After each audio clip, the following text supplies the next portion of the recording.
Radio in motion program loading in 3, 2, 1. Program activated. Attention everyone, the unpleasant noise you are about to hear coming from your radio is not a mistake. Okay, first things first, what is your name? This is Big Sonny playing the best of the 90s and beyond. Are you ready for this? Yeah. Radio in motion. Please do not turn off your radio, but turn up the volume on your receiver as high as it can go. All right, ready? Here we go. Radio in motion. All right, welcome back. Thanks for joining me tonight on Radio Emotion's Electric 80s. We're going back full 80s, kicking it off there with Duran Duran, A View to a Kill, Pat Benatar. You can't beat those. Devo, Whip It. Those are bringing back all the keyboard memories that you remembered if you were there. But first, we're going to have another episode of The Ugly Truth, but I'm shifting gears a bit. There's just too much going on in the world, stressing me out. So I'm shifting back to a bit of pop cultures and movies. And I want to talk about a movie coming up, a bit of a trailer reaction and a trailer review. I think I haven't done one for a bit because, frankly, the movies that I had hoped, especially for what were supposed to be the summer blockbusters, at least in America, the big summer blockbusters, I don't think they busted any blocks. I think they're lucky if a lot of the big studios, broke even. And these are big names. These are movies like Superman, trying to revive that, and Marvel movies, and so much they had pinned their hopes on that I think didn't pan out as well as they thought. And as much as I love a good blockbuster, I think there's room for all kinds of movies. And I do wish, in general, Hollywood would go back to, as much as a movie fan, I like them to hear my feedback. I'm going to be honest. I think everyone and social media and having such immediate influence, and the minute a movie comes out, people start loving it or bagging it, and it's immediately divisive, kind of like politics at the moment. And you know what? I'm going to be honest. I think it doesn't give a movie room to breathe, if that makes sense. Before I get into it, I'm going to be talking about the trailer for the movie called The Bride. It's going to be coming out March next year. Directed by Maggie Gyllenhaal, which I think is right there, really intriguing. I think she's a great actress and really interesting. But movies in general, I feel like, they just did what they did. Of course, all through the history of movies, they were looking to get an audience and make money. That's every product in the world, folks, even art.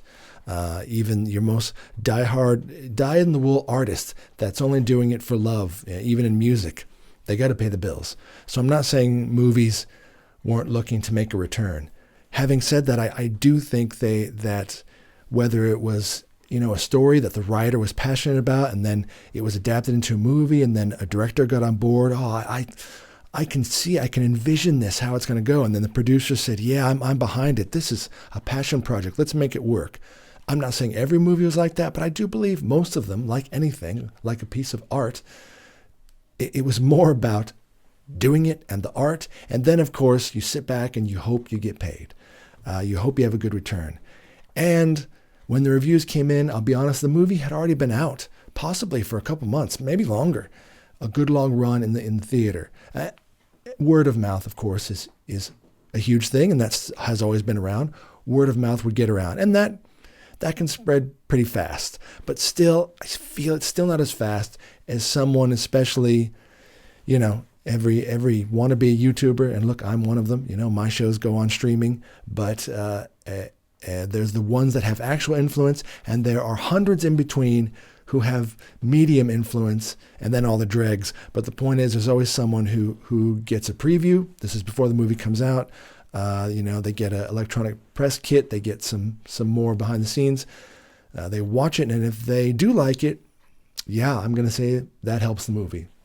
But you got to watch out if someone doesn't like it, because that will spread like wildfire, especially on social media. So I guess the point is is Hollywood in general is now so much very in touch with that, and I feel like they change their movies and they change their minds. Reshoots are a huge thing. So many movies, even including the latest Superman, DC, Marvel, especially in the last 5 years, easily. There's always the initial cut, and they bring sometimes actors back after they've all gone for reshoots, and they retool the movie because the test audience didn't like it. Again, test audiences aren't a new thing. That's been going on for a long time. And again, because I'm a total nerd and plugged into all that, when the test audience, there's always one person, even though they're sworn to silence, there's always someone who has, leaks information to someone else, whether on purpose or not. And then they'll get, I've got an insider who saw the movie and they said it's crap. And, and that's it. So I guess my point is they're not just doing it anymore for art's sake. They're not, just letting the chips fall where they may. They're trying too hard. They've become tryhards. No one likes to try hard. And that's what Hollywood has become. They're trying so hard to get that perfect formula.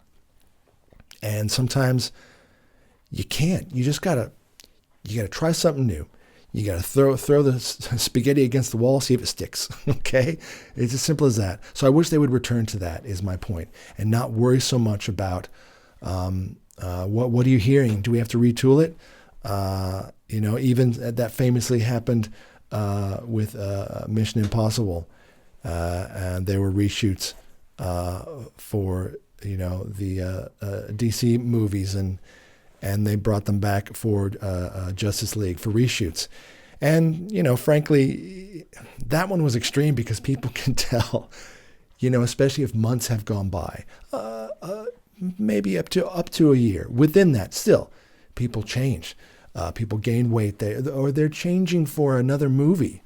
And that happened again in a lot of movies. They come back and you see a shot and you're like, wow, it cut to another shot and it looks like the dude gained 10 pounds. Probably did.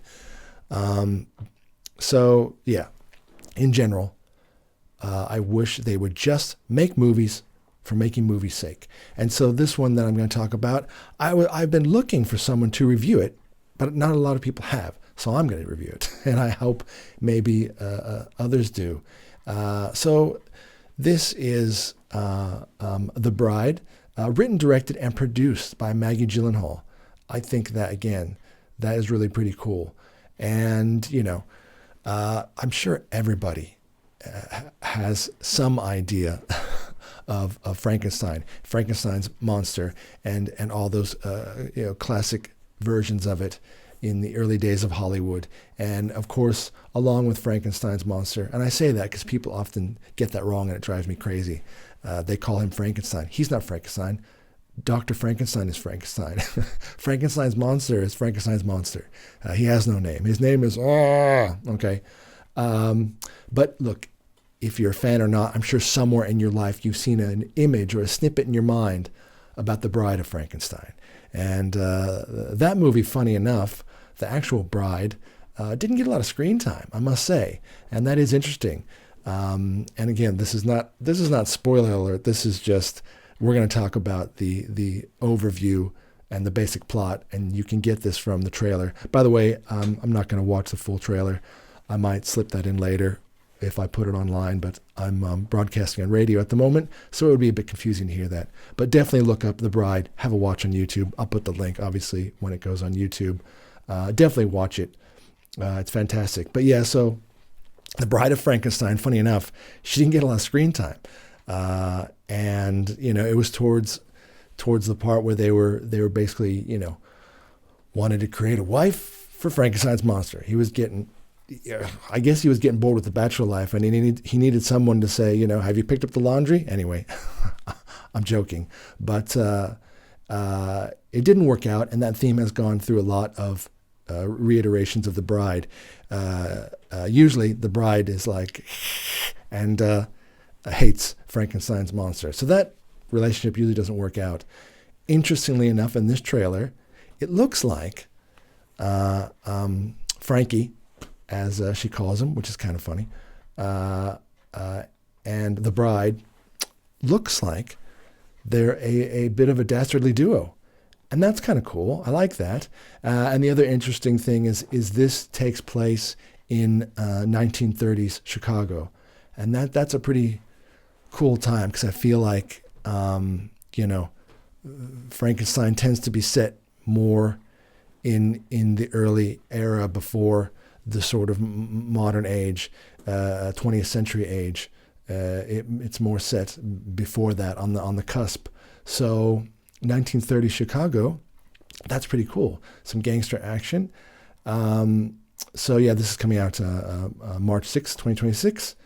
So I'll put it to you like this. This was something that how it was described at CinemaCon in Las Vegas. And you take this, and I'm taking this with a grain of salt.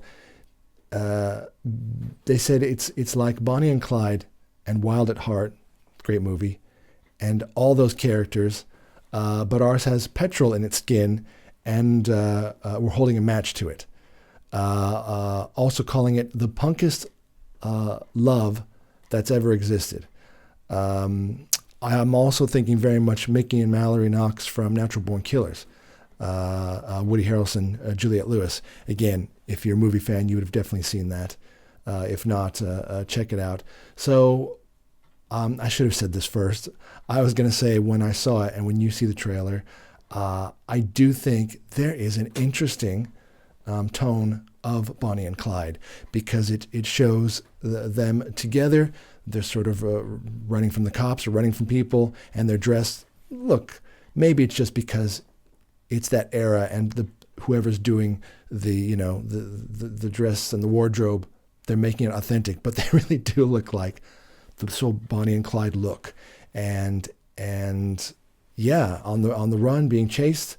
So that is interesting that they even mentioned it in this press conference. And yeah, Wild at Heart and Natural Born Killers, all a similar theme.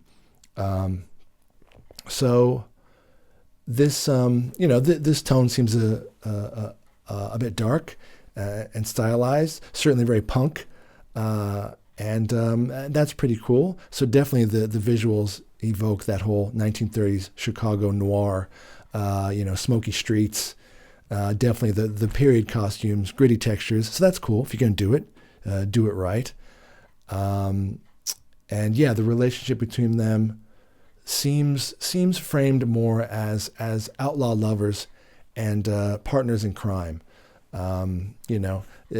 Tragic mismatched souls.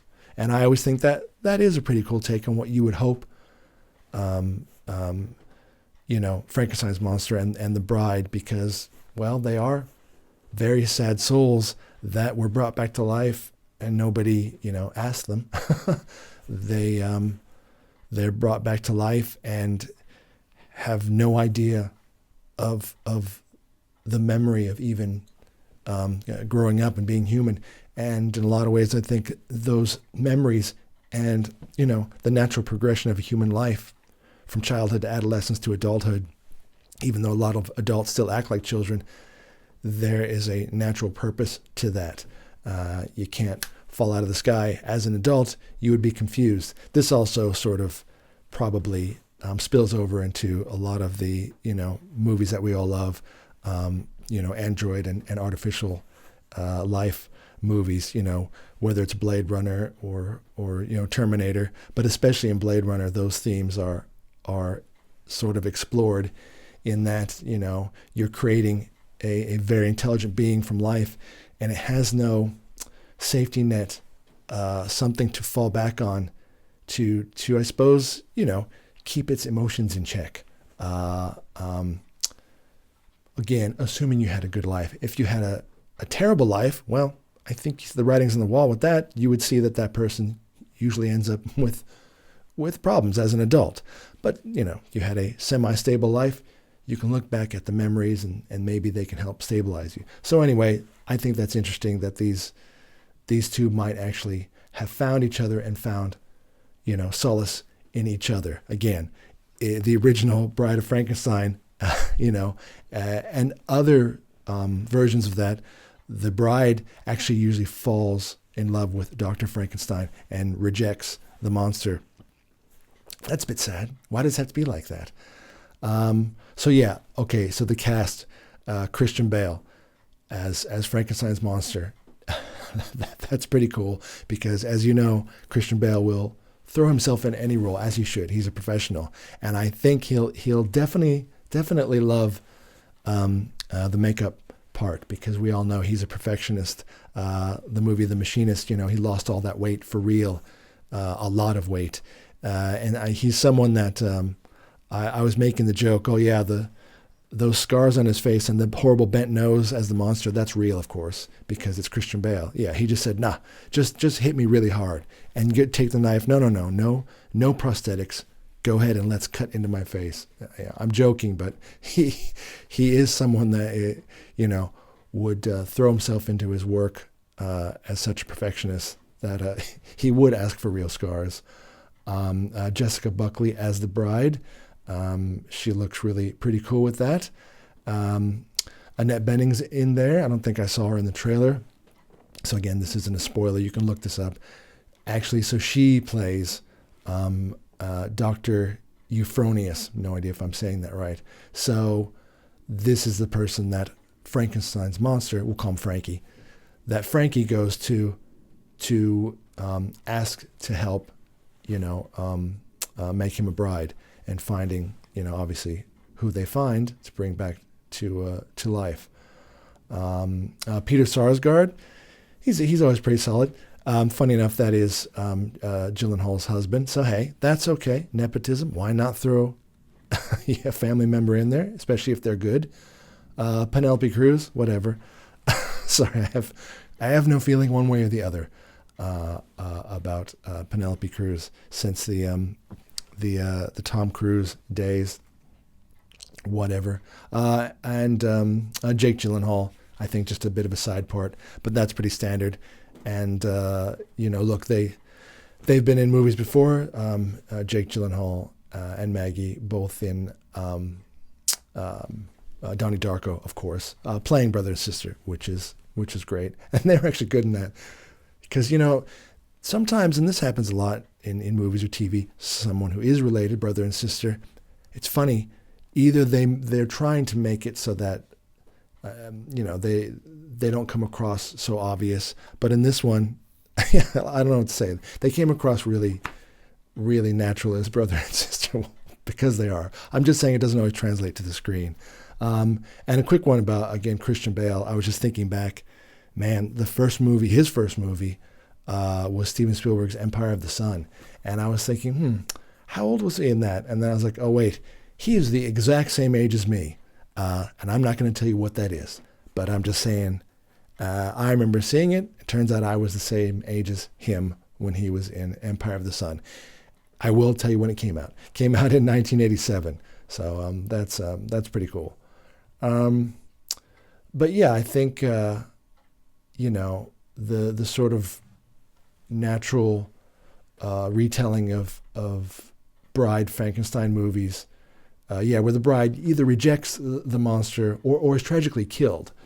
I think it's more interesting that they've applied this sort of formula, which looks like it's going to be a little bit more fun. And yeah, a lot of the early reactions seem to be pretty positive. The trailer's been pretty well received. But yeah, I'm just interested in what these kind of movies can be. When Hollywood wants to take a chance. I also will point out, I'm not saying they're only driven by money these days, but it does seem like they're trying to go for something that is not always going to work. There was sort of the Marvel years. That was 10 amazing years, but I think that was honestly lightning in a bottle. That was specific to that time. All the stars aligned, and you can't keep trying to reproduce that. It will never work quite right. That's life in general. It just doesn't work like that. You need to let art be what it's going to be and take a chance. And again, I made fun of this in the break. I was saying that another Avatar movie is coming out, and I was again kind of thinking, well, whatever. And I love James Cameron. He is the man. Aliens and Terminator. He is the man. True Lies. That's one of my favorites. And obviously a brilliant visionary. And yes, both Avatar movies have made like billions. So that's not going to be a problem. And okay, it's an ongoing story. That's fine. Like many trilogies that become 4 and 5, and before you know it, it's, Jaws 12. But okay, if he has a vision and he wants to have 3, okay. I think I heard there's going to be 4. Anyway, I'm not knocking that. That's his vision. But still, it's still nothing fresh. It's not like something you have never seen before. And I'm going to, again, I'm talking about this movie, but it's still making me think about other movies that I think were catalysts that became ingrained in pop culture. But at the time, people were just interested and excited to go see it. And the audience, again, will tell you whether they like it or not. You don't have to do 50 reshoots. It just doesn't help. It either is going to work or it doesn't. So I'm going to give this example. This was 1988. I remember going with my best friend, Jason. We were already huge movie buffs. And, we would talk about all the movies we've seen. And we sat down to a movie that was just unlike anything we'd ever really seen before. And yeah, that can still happen. But I do feel like in the 80s and 90s, that happened more often than not. At least once a year, there'd be a movie you sat down and go, oh, wow. Even if it was from a director that you knew or actors that you knew, sometimes it would be fresh actors. You're like, oh, wow. Or it would be an actor who takes a turn and does something out of the norm. And so this one, you're going to laugh. It was Bill and Ted's Excellent Adventure. But I'm just saying, for anyone who looks back and just goes, oh, that looks like a crazy, wacky 80s movie. But it wasn't. Up until then, 80s movies did have kind of a tone. And yeah, there were the action movies. But Bill and Ted's Excellent Adventure, what is this? What is this thing I'm even watching? But from the minute, that first song came on, that was a great song from Big Pig, actually, Australian band. We were just sat there. I remember we looked at each other like, this is already just going to be cool. And it just was. Okay. And yeah, of course that would kick off, Keanu Reeves. But it's not just about that. I think the movie, George Carlin, fantastic. It was so, okay, it had time travel. Sure, time travel had been done. But compared to Back to the Future, I'm going to be honest, Back to the Future is really a movie about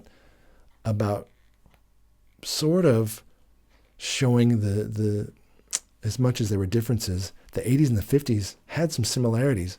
But anyway, it was mostly about him going back and, having to fix his mistake and get his parents together. It wasn't a wacky time travel movie, okay? There were only 2 trips. But yeah, with Bill and Ted's, yeah, they just took it and ran with it. Traveling through time, picking up historical figures, bringing them back for their high school final essay. And Bill and Ted, well, of course, were Bill and Ted and wacky. So yeah, I just wish there were more movies like that. And that also was a favorite. And then also, could spark, someone thinking about different ideas. Yeah, again, maybe then they try to make movies similar to Bill and Ted, sure. But I wish Hollywood would think outside the box again. So yeah, The Bride, I'm hoping it can be really cool. I hope it's not, someone was saying, I saw one review, this is typical. It said, oh, is this finally the feminist version of The Bride that we've all been waiting for? No, it's not, because no one in the entire universe said that out loud. No one even thought that. No one in the world thought, oh, you know what? I really wish we could get a feminist version of The Bride. That's not a thing. So, and again, this has nothing to do with anything against strong female leads. We all love strong female leads. We love Sarah Connor and Ellen Ripley, Terminator and Alien. We love it when it's earned, just like any hero, whatever gender you are, male or female, when it's earned, and they don't have to knock down their counterpart to be on top. And that's unfortunately what happens in a lot of movies now, that they think the hero female lead has to be. They have to be badass, boss lady, and they also have to make sure to downplay and also, sort of denigrate their counterpart, which is usually a man. It's like, look, just, can we get it over with? Just, I think we've had a good run of everyone tell us that, you hate us. So, okay, you hate the men in the movie, but no one's looking for that. And you know what's funny? Here's the funny thing about a lot of those movies where the entire movie constantly makes sure that they say, well, because she's awesome and she's the best, and the character themselves, that's because I am awesome and I'm the best, and I'm awesome and all of you suck. And that's the constant theme through the movie. You know who doesn't turn up? The female audience also doesn't turn up. That's a fact, because no one wants to see that. So yeah, when someone says, is this the feminist version of The Bride? I hope not, because that makes no sense. But yeah, I do like 1930s Chicago setting. That is pretty cool. The partners in crime formula, I like that. I also ask, like, what's the balance between horror, romance, and maybe a little bit of, comedy. I don't know. We'll see. As a director, we'll see how she does. Will the Bride story arc be as tragic as the past, or will it be something a bit new? I'm sure there'll be a twist. There always has to be a twist. Makeup and effects design, is that enough to sell it? Well, no. I think if the actors bring it, that's the next level.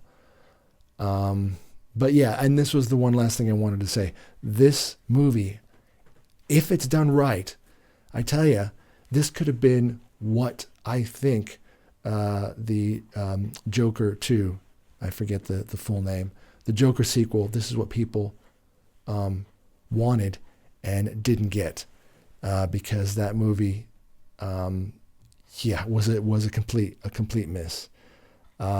So imagine that. Imagine if that is more the partners in crime for, Joker and Harley Quinn, to get together and go around town just going, let's just lean into it. Let's just lean into the crazy. Why not?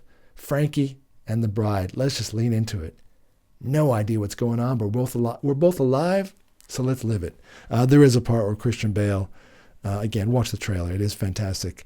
They're being chased by a bunch of rowdy guys, and they end up hurting her, the bride.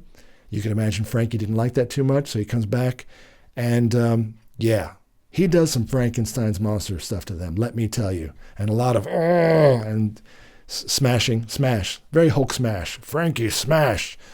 Anyway, when he's done doing what he does, she's looking at him, and he kind of goes, his face is all messed up, till death do us part. Well, he got a bit of that right. I'm not sure it meant surrounded by death, but yeah, I think if that tone stayed and the trailer is exactly what the rest of the movie's like, very often it's not, I would be all in, and I'm very interested. But like anything, you don't know till it comes out. So I'll definitely be doing a review of this movie, and I'm hopeful, because again, horrors are hit and miss, and especially one like this, which is really a revival of something interlaced in pop culture. Horror, The Bride of Frankenstein. How much can we give it a twist before we twist it too much where the audience goes, nah, I'm not into it. But yeah, I have hopes. Maggie Gyllenhaal. That's pretty cool. All right, well, that's it for this sort of trailer reaction and review. More great music coming up next on our Electric 80s episode of Radio in Motion after a word from our awesome sponsors.